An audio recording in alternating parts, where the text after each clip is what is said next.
This is Ground Media UG. Codebase Entertainment. That's okay. Yeah, man. Ngachita kumuganda. Chitalo nnyo mwana mitawana jazze. Tawana jazze. Amawulire gano gakusanze. Amawulire gasanze waka omanyinze. Bwenva mu bidongo wenkomawe waka. Essimu njijjako olw'ensonga abantu bangi bampeereza bo videos ku WhatsApp eyo yonna gye bakuba mukono ekwatakwata okutegeera oba mukono oba kololo oba uwa kati ebudde bw'ekiro obwo video bubakola ki oba popinga ku simu yange so kati nzijjako essimu nembulaba ku makya so kati nazuukuse nenzukukira mu mawulire amabi nti mutabani wange emmotoka emukubye bamutadde ku ki ku ddwaliro ku clinic yabo bagiyita Mirembe so naye yampeereza message nangamba naye afunye minor injuries oyitirawo ko okoze eki olaba message eno kati nengamba okay kanzokuke neetereze ngende mulabe so yali alina ebintu byantumye okuva e Dubai ebintu ebyo byabwe bya music eri gyabadde nga yagala nnyo music kwano gye giri mu ndongo nga yalina byantuma nambireese naye nga nakola naye program tigenda kusinkana naye ku Monday ku Sunday lwero olwaleero kati ku Sunday mutwale mbadde se mutwala nko ku Island okitegeera naye nga mugamba nti engeri gy'oli mu music n'ekibala kyendi mu kuzimbira nga music akolanga nga agezaako okubanga naye abadde ayimba abadde akolagana nnyo nga ayagala nnyo music ffe music ali musayi kuba kubira ddala mba anti bange bayimbanga mu Golden Gate Choir oba okimanyi so music atuli musayi so omwana byasalawo okutwala path eyo neŋŋamba kakole ki sijja mukayanya kamutwalire mukyayagala era ebyo byonna byembadde nkola eyo biiki byenzimba epatta nga binjagala omuteekamu abeere nga abimanaginga ngeri nze gyembeera bize kati nga olwaleero ku Sunday bengenda omukwasa ebintu ebyo byantuma okuva e Dubai then mutwale ne kuki ku Island mulage ebintu nga birina okutambula naye tekyasobose so kati mmala okwambala nvuga ogenda ku ddwaliro waali mukuba olwali lwaffe okitegeera mwena ebintu bye mubuulire ne program Uncle Jimmy naŋŋamba nti omwana afudde nensooka nfreezinga nawunze nensooka mpaakingako wakati mu kkubo ne bankubira eŋŋombe nga sikitegeera ngamba nzire wankole ntya nengenda nga nzira mpolampola engulu nadde ne Silver netuvuga netujja netutuuka ku Mirembe nentuukawo awo omusawo naŋŋamba nti ki accident yafunye omutwe yagukubye ku chorus then nafuna internal bleeding eyalese problem naye nawulidde bubi paka kati kyawulira bubi era sinakikkiriza bulungi mutabani wange zabadde sawa nga mmeka ejjo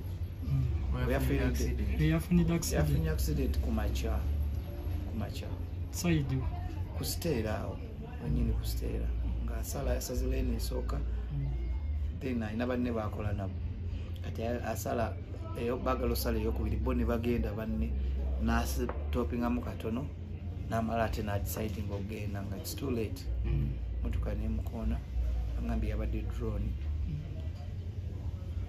nebamuddusaddusa mu ddwaliro naye byonna wegamba byannaku amawulire gannaku bwe watuuse eyo kitegeeza accident yagifunye ku makya nga kumakya nga bagenda okukola ne banne nga bukya ku makya kuba amawulire gatuuseeko nga buzibye kitegeeza olunaku yalumaze mu ddwaliro olunaku yalumaze mu ddwaliro kati nze oveewako agende mu ddwaliro nga teyasobodde kuwona yasobodde omuntu eyandiyagadde okumanya olumbe we luli era enteekateeka ziyimiridde zitya mubuulire olumbe luli wano enajanankumbi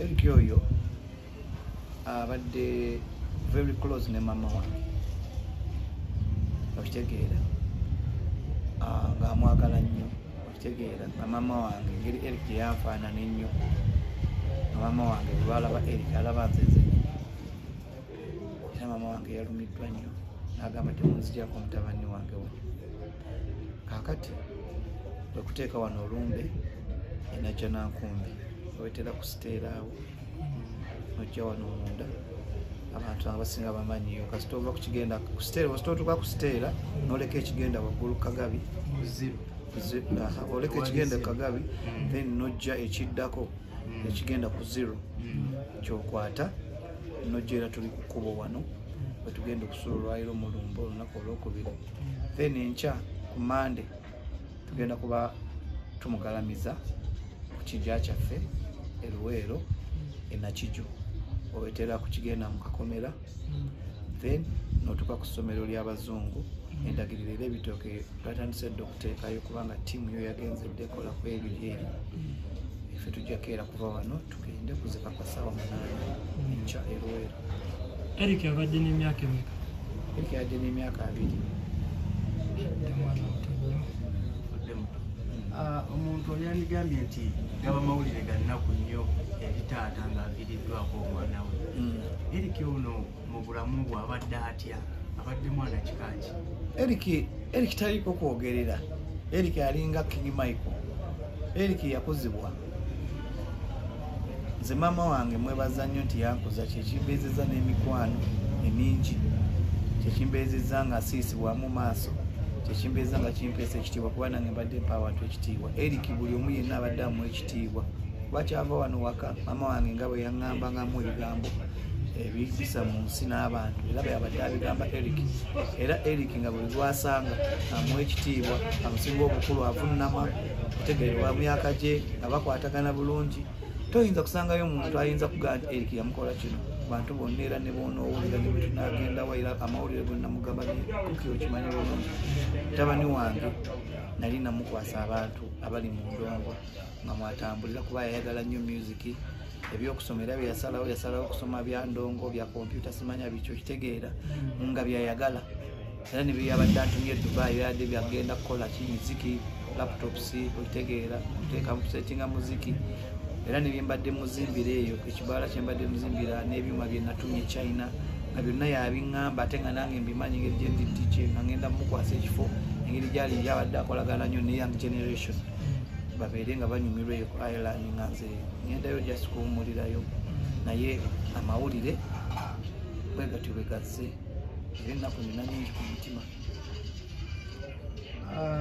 Omuntu ayinza okubuuza waliwo abantu ababeereyo ne bagamba waayo abaana beemakula Eric abadde akulekeddeyo ku muzzukulu? Talese muzzukulu.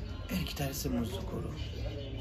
Eric talese muzzukulu naye ate nga abadde abeera mu kati manager Norris wa Vox mwagala nnyo ate abadde ayagala nnyo Eric kati nga Eric manager Vox Norris nga amutwala nga taata era nga Norris namugamba mutabani wange mukukwasiza era nga Eric ayita Norris taata era nga bwamuboggolera bwamugamba kinengere Norris gyali manager wa Bidongo nga amubuulirira Eric tonyonya omwenge Eric sawa yakudda waka Eric genda okole kino okitegeera n'abalala bonna aba Happy Boys management mbeebaza okuba nti babadde bankumidde mutabani wange oyo kuba teyalwadde tebino ebirwadde by'okwemakula tabbye nga womanyi abaana b'Ebidongo baba bagala nnyo okwemakula n'ebintu by'abantu talina gwabbi ayinza gati Eric yabba kino mbeebaza nnyo mwebale nnyo mubalire ddala nti kino ekyazze tegeera kiri inevitable accident yasse omwana wange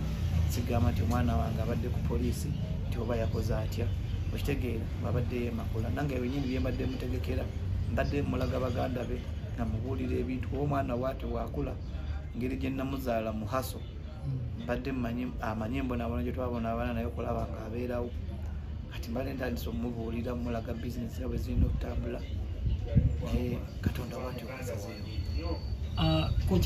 Kyokugenda enkyo okumuwerekerako abasinga baagala omanya wano wanaabeerawo emmotoka eziva wano eno era ebisale bijja babitya?